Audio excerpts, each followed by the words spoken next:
Hey, welcome back to Beast Wars Wednesday.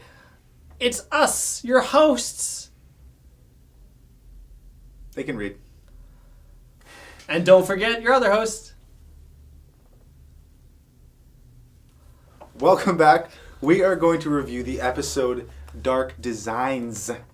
Not the light ones. No, only dark ones. The dark ones. It was directed by Owen Hurley.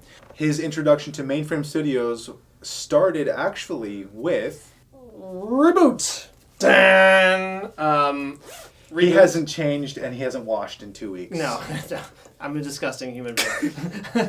So Dark Designs starts with the Maximals. They're like, oh, we're looking for Energon. They're like, it's a dead end.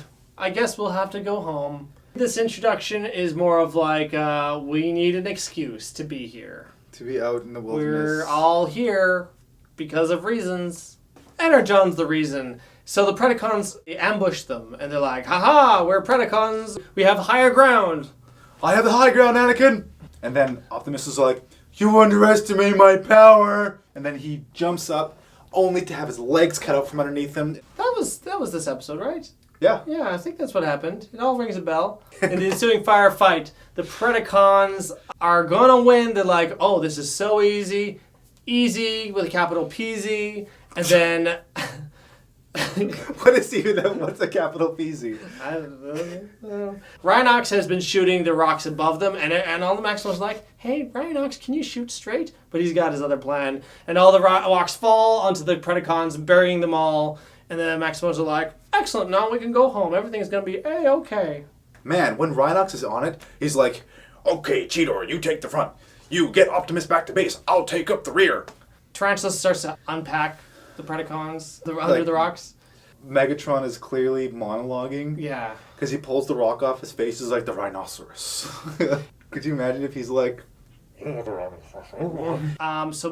wants Rhinox for himself. Tarantula captures Rhinox in a web and then bites him, and then they takes him off to the Predacon base. Megatron's constructed this device that will actually change Rhinox's code to become a Predacon against his will. And he turns into a bad guy. Mm-hmm. Rhinox terrorized. Blasphemy coming out of his mouth. His eyes are red. That's how you know it's bad news. Meanwhile, the Maximals are like... Did we forget something? Kevin!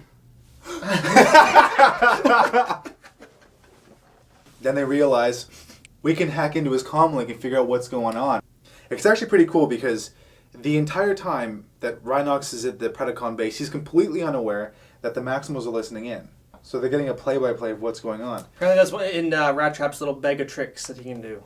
He's got a pretty big bag for such a small rat, if you know what I'm saying. They're like, we gotta go to the base, kick some Pred butt, we gotta rescue our comrade. Optimus is like, hang on a second. Hold on. Hold the phone. Let's just sit back and enjoy the fireworks. And they're like, wait, why? And then Optimus is like, yo, check it. This is a story all about how Rhinox turned the base upside down. I'd like to take a minute, just sit right there. I'm about to tell you a story about how Rhinox had... red hair. Yeah. All right, sure.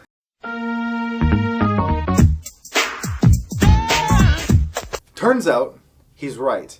Rhinox starts to go on a bit of a rampage and starts to annihilate the Predacons one by one. Yeah, Scorponok gets a bit of a beating in this episode. It's kind of great. As Scorponok's trying to figure out what's wrong with the computery thingy, he's like, hey, there's a missing chip. And then Rhinox is like, he knocks a bunch of crates over, smushes Scorponok to be flat as a pancake. It's like a chunk, and then crack, and then... Not only is he evil, but he's deliciously evil. They find Scorponok's crushed near corpse. Megatron's like, Waspinator, put him in the CR tank. Dun, dun. So Waspinator does so, and then he gets hit with a gigantic, what is it, It's the same thing, the computer thing system that crushed Scorponok. Oh, is it? He basically, he took it, he strung it up, held it there, waited until it came out, and went slam. Waspinator's already fragile little brain got a little scrambled up, and he started waving his hands around, talking like a lunatic, saying like, Judgment Day is upon us, Judgment Day is... Repent! He believes that he is an old Decepticon, Shrapnel, who's actually an Insecticon, so very, very fitting, actually. Mm-hmm.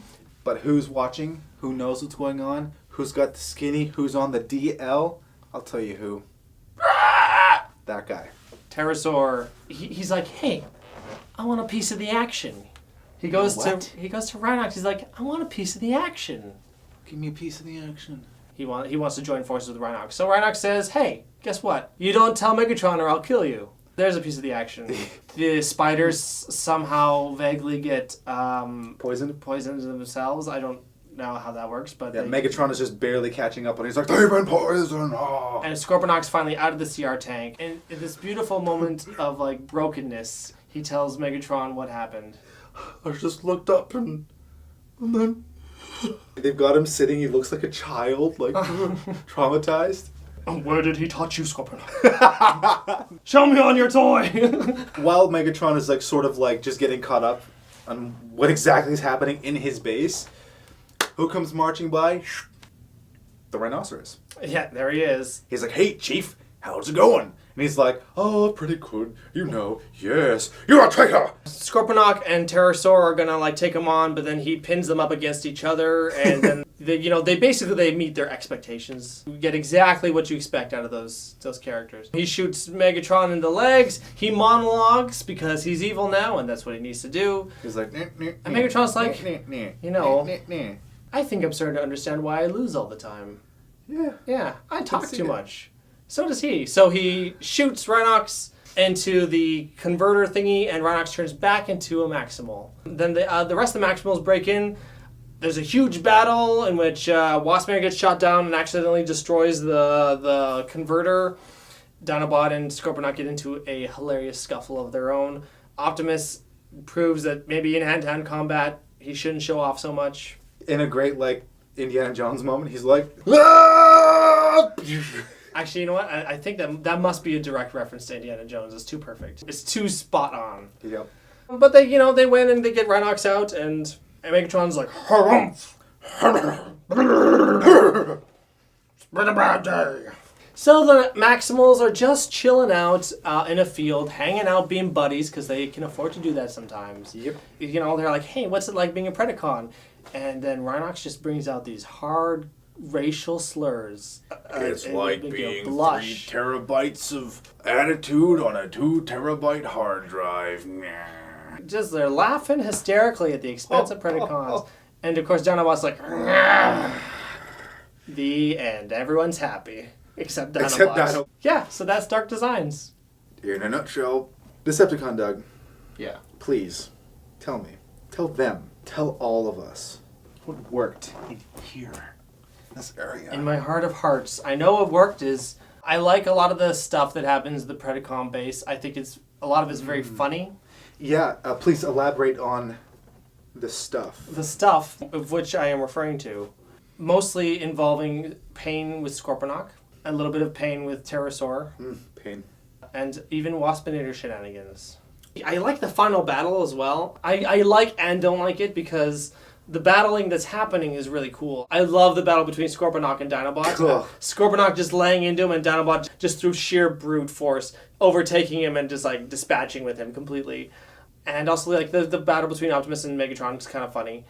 But like Cheetor and Rattrap don't have anything to do. It's just sort of like the whole time they're like, there's no reason they couldn't have, because it could have shown a few frames of them like trying to take on Pterosaur. And where the hell was Tigertron? Tigertron, sick day. Sick day again. You gotta. How many is he at now? Where you been, man? You know what? It's because he lives in the Arctic. He's always catching a cold. Optimus was just outclassed entirely in this, and it completely goes against what I've come to expect from him. Mm-hmm. Especially after watching Guerrilla Warfare. Oh yeah, yeah. And he like completely dismantles the Predacon base. Yeah, exactly. And this one, he's like shing. He's all showing off. He jumps on him like this, and then he gets kicked into the air, and then shot like 6 times while he's in the air. It wasn't a golden hour for Optimus Primal. No. He did eventually like lop off Megatron's arm, which is cool. What else worked for you? I really liked how they presented Rhinox as a real like threat. There's a real arrogance about him. Yeah, but it's also like in how he like something as simple as how he takes such heavy steps, and how like he always seems to like march along with the music. It's like dun dun dun dun dun dun dun dun dun. Like they make him look to be about as unstoppable as a tidal wave. This unrelenting force of just sheer brutality, and I just freaking love that about him. And if it wasn't for the Predacon side of him that likes to monologue, he would have won. I like that. I'm just like, yeah, Rhinox. If I'm to be completely candid, I don't really like this episode that much. I think it's one of the weakest ones of season 1. And one of the reasons is that it kind of retreads the same ground as Guerrilla Warfare, but not as well. I think it's really contrived how the Maximals get there for the Predacons to capture Rhinox. And it almost this episode relies too much on the Predacons being so stupid. It's embarrassing. Scorponok, the most loyal of Megatron's followers, literally allows himself to get goaded into attacking Pterosaur instead of dealing with the immediate threat that you were ordered to deal with at that moment. He jumps over him and then headbutts Pterosaur, which leaves himself and Pterosaur open to get squished. And also, what is Megatron thinking sending Scorponok and Pterosaur against Rhinox when he was right there and he's almost pound for pound the only one who could take on Rhinox with brute force? Yeah. And also, why on earth did they just trust Rhinox right away? They just convert him into a Predacon, and then he's got free reign of the base. And he steals that chip, you were saying. He sabotaged. When did he have time to steal that chip? They must have just let him walk around. Well, you give him the grand tour. Waspinator, give Rhinox a tour of the base. Oh, come with me, Rhinobot. And then Rhinobot.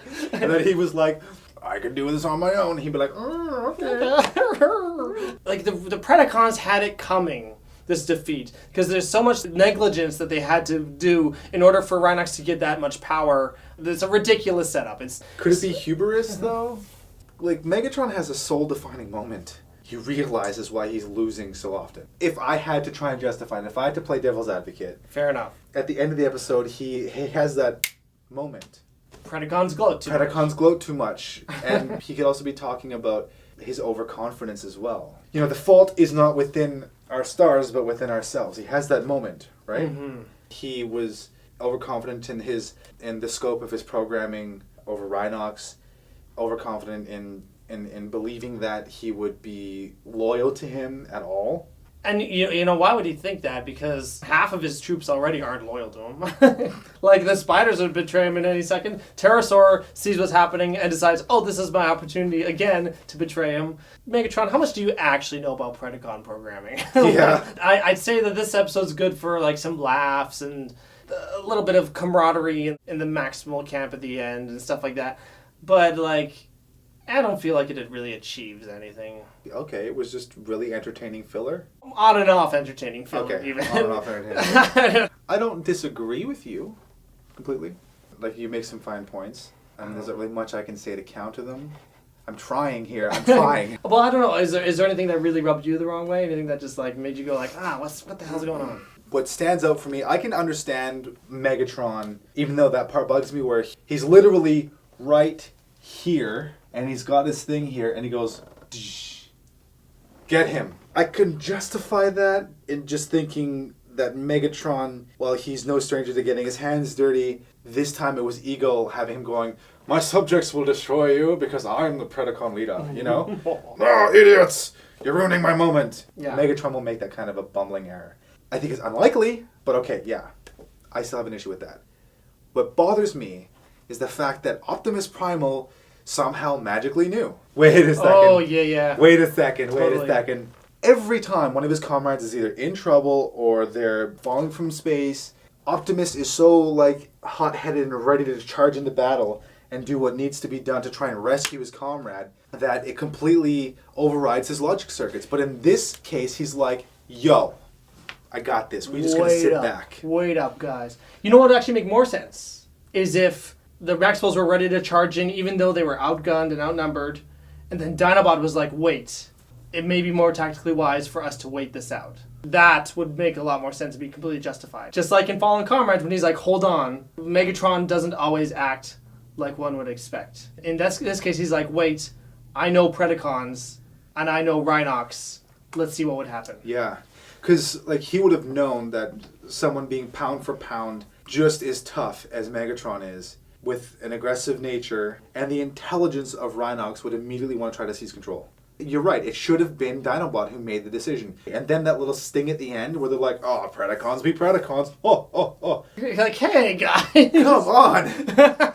They utilized only like one or two different aspects of the Predacons' characteristics. And that was the fact that they're goofy and they're bumbling. As opposed to having them being nefarious and conniving. And because there's more to Predacons than you're seeing in this episode. And all you're seeing is the comedic relief. I think they're more dangerous than that. That in this episode they may have done them a bit of a disservice. They nerfed them a little bit. Because they had to rely on their stupidity in order for Rhinox to get the Upper foothold hand. that he did, yeah. Like I said, I liked the episode. I enjoyed it. I didn't hate it. I just feel it's weak. I think we got off a pretty good streak of good episodes. I feel like this kind of breaks that streak a little bit. Yeah. I will not disagree with you that it doesn't hold up to the same caliber as the previous episodes. I would give it 2 if it wasn't for the moment where Megatron's poking at Scorponok. Idiot! Idiot! Yeah, he's done. I'm going to trust your judgment on this one. I'll let you take this one away. Here we Okay. go. Let the record show Predacon Paul is a little more in favor of this episode than I am. We're going to go with a 2 out of 5 rhinoceroses. No, 2 out of 5 rhinoceros. Again, because I do feel like this, for me anyway, this is like the weakest episode we've covered so far. Kind of a low point for season 1 for me. We like a lot of the same things as far as the comedy and the crushing of Scorponok and stuff like that.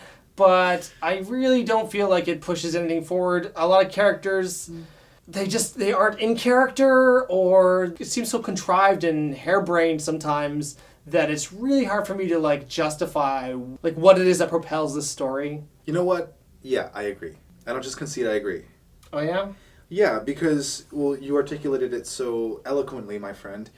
Yeah, everyone's so out of character. This episode is a mashup of people just consistently making poor decisions. What did you think of Dark Designs? We'd love to know if you have any great like counter arguments. May shine a new light on this episode. I'm really hoping that this rating that we've given this episode will generate a little bit of conversation. If you loved the episode, please comment. Maybe we'll go like, oh, we didn't think of that. Or we'll go, no, you're stupid. Yeah.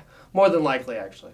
You know, we've been at this for about 4 months now, which is 1/3 of a year. By the time this one comes out, maybe 5 months. So I just wanted to thank you, our viewers, not just our family members. Although, thank you as well. Yeah, thank you so much for being with us on this journey. This has been almost half a year of our love and our time. Just wanted to say thank you. We don't have loads of subscribers. People are watching the show, and we appreciate that. And we're getting a lot of positive feedback, so And that's encouraging. I apologize right now for not being as active in the comment section with our viewers as I should be, and that will change. That goes with both of us. I mean, there's really no excuse except the fact that we're like super busy. Thanks for being with us along this ride anyways. Without further ado, BAM! Dun-dun-dun-dun. Wow, wow, wow, wow. Adana. The